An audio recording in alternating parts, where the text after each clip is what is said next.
समाधानी. जर प्रसन्न झाला असेल तर मला देवा अन्य काही नको. त्या नीलचल पर्वतावर मी माझ्या माधवानं मला बोलविल्याप्रमाणे तिथपर्यंत गेलो, पण माझ्या देवाची मूर्ती नाही. देवा माझी काय अवस्था झाली असेल याची जाणीव फक्त तुलाच असेल. पण देवा प्रसन्न झाला असेल तर मी भव्य दिव्य मंदिर उभं केलंय, त्या मंदिराची शान राखशील का रे भगवंता? राजा इंद्रद्युम्न, माझं ब्रीदच तसं आहे. नाहम वसावी वैकुंठे, नाहम वसावी क्षीरसागरे, नाहम वसावी योगिना हृदयराव, मत भक्ता यत्र गायन्ति तत्र तिष्ठामि. मी वैकुंठी राहत नाही, मी क्षीरसागरी सुद्धा राहत नाही. योग्यांच्या हृदयातही माझं वास्तव्य नाही. तर जिथं तुमच्यासारखे सोजवळ भक्त एकनिष्ठतेने माझी भक्ती करतात, सदैव माझं वास्तव्य तिथं आहे. नीलाचल पर्वतावर आकारभेटी झालेली नीलमाधवाची मूर्ती, ही नीलमाधवाची मूर्ती मालवदेशी उभारलेल्या मंदिरात स्थापित करावी आणि आपल्या देवाचं अखंड सानिध्य मिळवावं, ही राजा इंद्रद्युम्न यांची पवित्र इच्छा. आणि या इच्छेच्या परिपूर्णतेसाठी मालव देशापासून नीलाचल पर्वतापर्यंतचा प्रवास अनवाणी पायानं करत नीलाचल पर्वतावर आपण पोहोचले झाला. पण नीलमाधवाची मूर्ती एकाएकी अदृश्य झाली. आपला देव आपल्यापासून दूर गेला या संकल्पनेनं राजा इंद्रद्युम्न या विश्वात वेड्यापिशा अवस्थेत वावरू लागले. राजन, यालाच म्हणतात देवावरची दृढ श्रद्धा, यालाच म्हणतात देवावरचा दृढ आत्मविश्वास. आणि या तुमच्या दृढ श्रद्धेवर प्रसन्न होऊन आज माझं मूर्तिमंत स्वरूपाचं दर्शन दे तुमच्या जीविताचं मी कल्याण करता झालो. साऱ्यांच्या मनात शाश्वतेचा प्रश्न निर्माण झाला असेल. नीलाचल पर्वतावर आकारभेटी झालेली नीलमाधवाची मूर्ती, ही नीलमाधवाची मूर्ती एकाएकी अदृश्य झाली. मग ती मूर्ती नेमकी गेली तरी कुठे, या प्रश्नाचं उत्तर तुमचा देव तुम्हाला देतोय. आदिवासी समाजातील माझ्या एका भक्तानं नीलाचल पर्वतावर एका रात्री प्रयाण केलं. नीलमाधवाची मूर्ती पाहून त्याच्या अंतस्करणीचा भक्तिभाव जागृत झाला. नीलमाधवाची मूर्ती त्यानं उचलली आणि आदिवासी समाजात नेऊन स्थित केली. आदिवासी समाजातील लोकांनी मोठ्या भक्तिभावनेनं माझी प्राण प्रतिष्ठापना केली. त्या भक्तीत नीलमाधव दंग झाला आणि त्या दिवसापासून नीलमाधव आदिवासी समाजाचा देव झाला. पण राजा इंद्रद्युम्न यांची इच्छा परिपूर्ण करायची होती, म्हणून राहिलेला अर्ध काष्ठखंड, या अर्ध्या काष्ठखंडापासून दुसरी मूर्ती घडविण्याचा मानस आम्ही देवतांनी आखला. या दोन्ही मूर्त्या घडविण्याचं पवित्र कार्य आम्ही तुमच्याकडून करून घेतल्याच्या मुळाशी कारण होतं. तुम्ही कुणी सर्वसामान्य नव्हे, तर विश्वकर्मा देवतेचे तुम्ही सेवेकरी. विश्व कार्यात विश्वकर्मा देवतेला सहकार्य करत असताना तुमच्याकडून घडलेली एक चूक आणि त्या चुकीचं प्रायश्चित्त म्हणून विश्वकर्मा देवतेने तुम्हाला दिलेला शाप आणि त्या शापाचा परिणाम म्हणून तुम्हाला या विश्वात मानवयोनी धारण करून राहावं लागलं.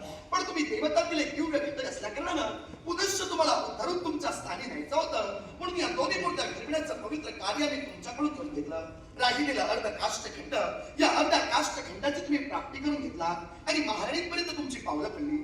महाराणीकडून तुम्ही एक स्वतंत्र दालन मागून घेतला आणि अट ठेवला की त्या स्वतंत्र अशा दालनात तुमच्या व्यतिरिक्त तिसऱ्या व्यक्तीनं प्रवेश करता उपयोगी नाही. अहो, ही अट ठेवणारे तुम्ही कोण? प्रत्यक्षात देवतानेच तुमच्या मुखातून ही वाणी बदवून घेतली. याच्या मुळाशी असणारं कारण विश्वकर्मा देवतेना देवतांसमोर ठेवलेली अट. कारण गेले 21 दिवस त्या स्वतंत्र अशा दालनात तुम्ही मूर्ती घडवताय. मूर्तीवर हात जरी तुमचे चालत असले तरी त्यामागची संकल्पना ही विश्वकर्मा देवतेची होती. तेव्हा हीच विश्वकर्मा देवतेची संकल्पना जर तुमच्या व्यतिरिक्त तिसऱ्या व्यक्तीने ऐकली असती तर कार्य नाश झाला असता. म्हणून तुमच्या व्यतिरिक्त त्या दालनात कोणी प्रवेश करता उपयोगी नाही अशी अट आम्ही तुमच्या मुखातून वदवून घेतली. महाराणींनी तुम्हाला स्वतंत्र असं दालन प्रदान केलं आणि 21 दिवस त्या स्वतंत्र अशा दालनात तुम्ही मूर्ती घडवत होता. विश्वकर्मा देव संकल्पना कथित करत होते आणि दैवी प्रेरणेनं मूर्तीवर हात तुमचे चालत होते. पण शेवटी कार्यनाश झाला. आपली पत्नी दालनात प्रवेश करती झाली. त्यावेळी विश्वकर्मा देवतांच्या नियमाचा भंग झाला. क्रोधित होऊन विश्वकर्मा देवतेनं त्या क्षणाला दालन सोडलं आणि ते स्वर्गात निघून गेले. संकल्पना थांबली, त्यामुळे मूर्ती ती अर्धवटच राहिली. राजा इंद्रद्युम्न, आता ही मूर्ती पूर्ण होणार नाही. ही मूर्ती अर्धवटच राहिल्याच्या मुळाशी असणारं कारण तुझ्या देवाचं प्रार्थन. या विश्वात नियती ही एक स्त्री आहे. नियती स्त्री जरी असली तरी तिच्यावर प्राकृत स्वरूपी वावरणाऱ्या परमेश्वराचा आधिपत्य आहे. या प्राकृत स्वरूपी वावरणाऱ्या परमेश्वरानं नियतीरूपी स्त्रीला वचन दिलंय की मी तुझ्या कोणत्याही कार्यात हस्तक्षेप करणार नाही. म्हणून नियती जो न्याय करेल आणि काळ जो कायदा मान्य करेल तो या विश्वात देवाधिकांनाही अमान्य करण्याचा अधिकार पोचत नाही. नियतीच्या नियमानुसार आणि काळाच्या कायद्यानुसार आज या प्राकृताला तुमचा देव सामोरा जातो. याच्या मुळाशी असणारं कारण तुझ्या देवाचा त्रेतायुगापासूनचा इतिहास. त्रेतायुगी माझा जो अवतार होता तो मर्यादा पुरुष प्रभू रामचंद्र हा होता. मानवतेची मर्यादा मानवतेला पटवून देण्यासाठी मर्यादा पुरुष प्रभू राम म्हणून या विश्वात मी जगविख्यात झालो. पण हा अवतार साकार करत असताना माझ्या जीवनात घडलेली एक घटना, आणि ती घटना कोणती तर लंकादेश रावणाने सीतेचं चौर्यकर्म केलं. पत्नी विरहानं राघव बेलापिसा झाला. लतावृक्ष वेलींना मी आलिंगन देता झालो. त्यायोगे या विश्वात जे शापित गंधर्व होते या शापित गंधर्वांचा उद्धार झाला. पण माझी सीता माझ्यापर्यंत पुनश्च येणं फार गरजेचं होतं. म्हणून कोणतंही सैन्य माझ्याकडे नसताना फक्त प्रबळ आत्मविश्वासावर लंकाधीश रावणांची द्वंद्व करून सीतेची मुक्तता करण्याचा मानस मी आखला. मार्गात क्रांतिका झाली ती भक्तराज सुग्रीव यांची. भक्तराज सुग्रीवांनी आपल्या जीवनाचा स्वागरा रामचरणाशी केला आणि त्याच्या मुखातून शब्द बाहेर पडले, राघवा, राम रावण युद्धात मी तुला सहकार्य करण्यास इच्छुक आहे. पण माझा ज्येष्ठ बंधू म्हणजे वाली, या वालीच्या त्रासापासून तुम्ही मला मुक्त करा. वालीच्या त्रासापासून मुक्त झाल्यानंतर मी माझ्या वानर सेनेसह राम रावण युद्धात तुला सहकार्य करेन. अर्थात भक्तराज सुग्रीवांच्या इच्छेसाठी वालीला मारण्याचा डावपेच रामानं आखला. आणि तो सुद्धा कोणत्या रीतीनं तर वृक्षारूढ बाण सोडला. हा बाण वालीच्या मर्मस्थळी लागला आणि मृत्यू या शाश्वत सत्याला वालीला सामोरं जावं लागलं.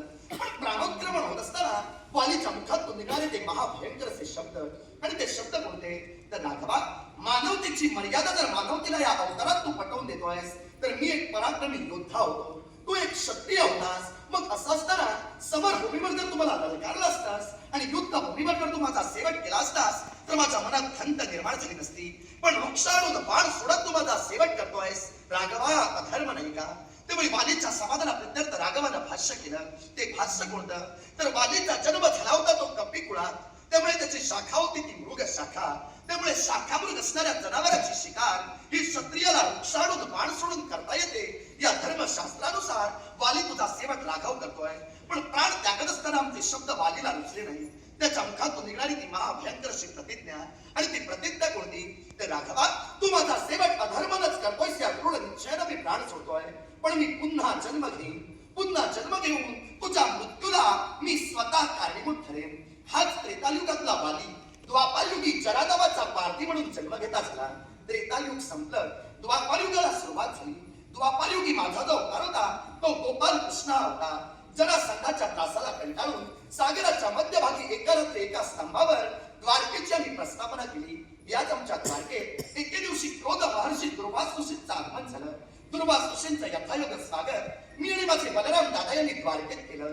पंक्ती भोजनाचा अलभ्य लाभ दुर्वास ऋषींनी आमच्या समवेत घ्यावा अशी इच्छा मी प्रदर्शित केली. त्यामुळे दुर्वास ऋषी उद्गारले, भोजनात पायस म्हणजे खिरीचा समावेश असावा.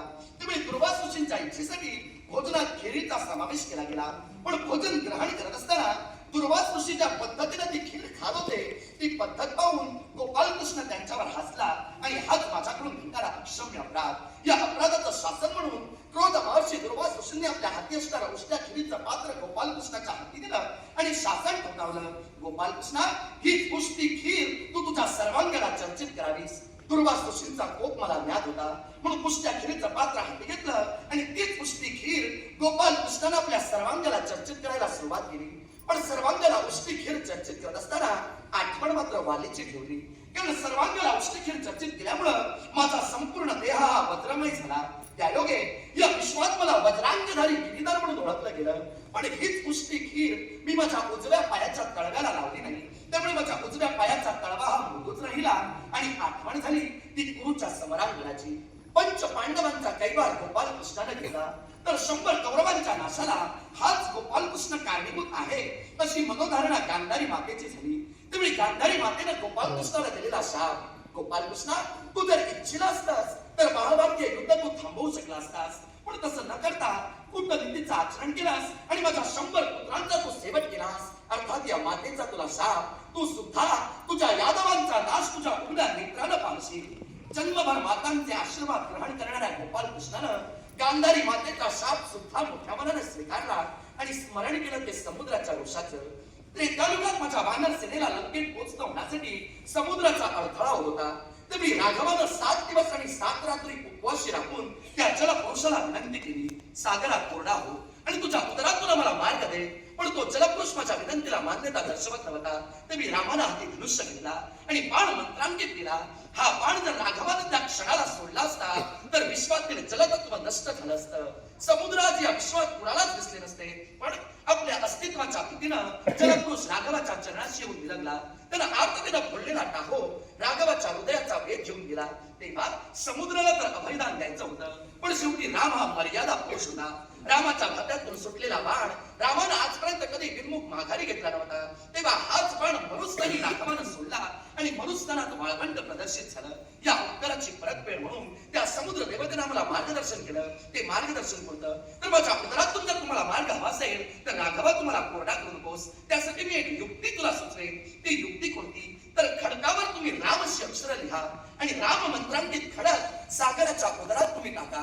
नल आणि नील या दोन वानरांनी खडकावर राम अक्षर रेखाटायला सुरुवात केली आणि माझ्या वानर सेनेकडून राम मंत्रांकित खडक समुद्राच्या उदरी जाऊ लागले. त्यायोगे राम सेतू या विश्वात उभारला गेला आणि राम सेतूवरून चालत माझं वानर सैन्य लंकेत पोचत झालं. लंकाधीश रावणाशी युद्ध झालं. सीतेची मुक्तता झाली आणि विजयाचा हर्ष घेऊन पुनश्च मी अयोध्येत परतलो. अयोध्येत राघवाच्या राज्याभिषेकाचा सोहळा मोठ्या थाटामाटात साजरा झाला. सृष्टीतील प्रत्येक घटकाला निमंत्रण दिलं गेलं, पण त्या क्षणी समुद्राचं स्मरण मात्र आम्ही केलं नाही आणि हाच रोज समुद्रानं आपल्या उराच्या खाली बाळगला. राघवा, जर मी तुम्हाला मार्गदर्शन केलं नसतं तर माझ्या उदरातून तुम्ही रामसेतू बांधत लंकेत कधीच पोचते झाला नसता. मग असं असताना आनंदाच्या समयी सृष्टीतील प्रत्येक घटकाला तुम्ही निमंत्रण दिला, पण या समुद्राची तुम्ही आठवण सुद्धा काढली नाही. म्हणून हा समुद्र गुप्त प्रतिज्ञा करतोय. ती प्रतिज्ञा कोणती? एक ना एक दिवस राघवा तुझा निवास मी जलमय करून टाकेन. हे सारे शाप आणि हे सारं प्राक्तन या द्वापार युगाच्या अंतिमला सत्यतेत उतरवायचं होतं.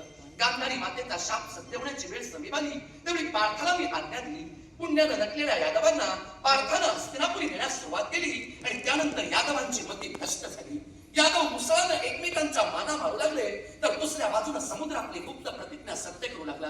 माझी द्वारका या विश्वात जलमय होऊ लागली. द्वारकेचा हा महाभयंकर विध्वंस मी माझ्या उघड्या नेत्रानं कसा पाहिली. म्हणून त्या क्षणाला मी द्वारका सोडली आणि एका अरण्यात निघून गेलो. अरण्यात जाऊन एका वृक्षाच्या छायेत बसून डोळे बंद करून द्वारकेचा हा महाभयंकर विध्वंस मी पाहत होतो. त्या क्षणाला त्रेतायुगातला वाली जो द्वापारयुगी जडादवाचा पारधी म्हणून जन्म घेता झाला होता, या जडा पारध्यानं बाण सोडला. तो बाण गोपाल कृष्णाच्या उजव्या पायाच्या तळव्याला लागला आणि मृत्यू या शाश्वत सत्याला गोपाल कृष्णाला सामोरं जावं लागलं. माझ्या देहावर अंत्यविधी संस्कारे पांडवांनी केले. देह माझा सरणावर ठेवला.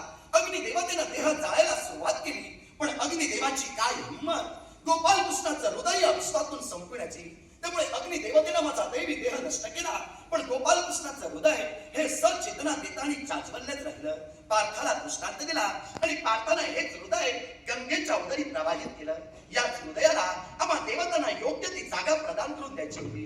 म्हणून तुम्ही दुसरी मूर्ती जी राजा इंद्रद्युम्नांच्या इच्छेसाठी घडवत होता, या दुसऱ्या मूर्तीत माझी लक्ष्मी आणि विश्वकर्मा देव हेच गोपाल कृष्णाचं हृदय त्या मूर्तीत स्थापित करत होते. पण कार्यनाश झाला. आपली पत्नी दालनात प्रवेश करते झाली. संकल्पना थांबली आणि मूर्ती अर्धवटच राहिली. राजा इंद्रद्युम्न, माझी तुला आज्ञा आहे, हीच अर्धवट असणारी मूर्ती मानवदेशी उभारलेल्या मंदिरात तू स्थापित करावीस. या मूर्तीत देवतांनी एक दैवी लीला घडलेली आहे. ती दैवी लीला कोणती? तर गोपाल कृष्णाचं हृदय याच अर्धवट असणाऱ्या मूर्तीत देवतांनी स्थापित केलेलं आहे. महाविष्णू आपली दिव्य ज्योत त्या मूर्तीत स्थलांतरित करेल. महाविष्णूची दिव्य ज्योत स्थलांतरित असणाऱ्या आणि गोपाल कृष्णाचं हृदय असणाऱ्या या अर्धवट राहिलेल्या मूर्तीला म्हणजे या माझ्या नव्या